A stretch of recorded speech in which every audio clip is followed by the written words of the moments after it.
It was around 2 a.m. and I had woken up to get a drink. I was standing at the kitchen island, a jug of oj in hand, when I felt a strong feeling that I was being watched. For whatever reason, I looked down at the floor and saw my wife's smiling face staring back.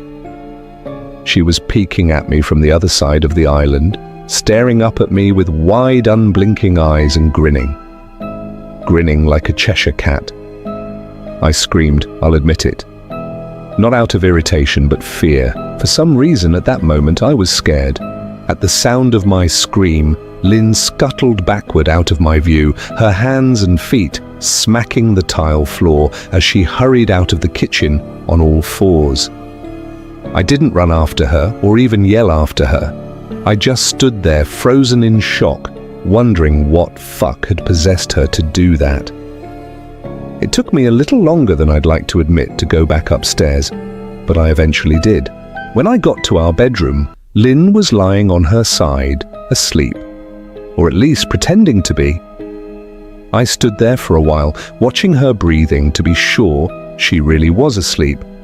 I had the feeling she might jump out at me the moment I got into bed, but she didn't. I climbed into bed and she didn't even move. Her breathing was soft and deep, and I was starting to wonder if I'd dreamt the whole thing. I started seeing her peeking at me more and more. Sometimes she'd be peeking out from behind the couch or living room curtains. Once she even managed to get inside her grandmother's old trunk that sits at the foot of our bed.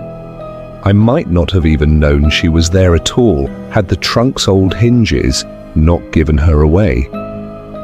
She'd had the lid propped up just enough so that only half of her face peeked through. She'd been grinning like an excited toddler.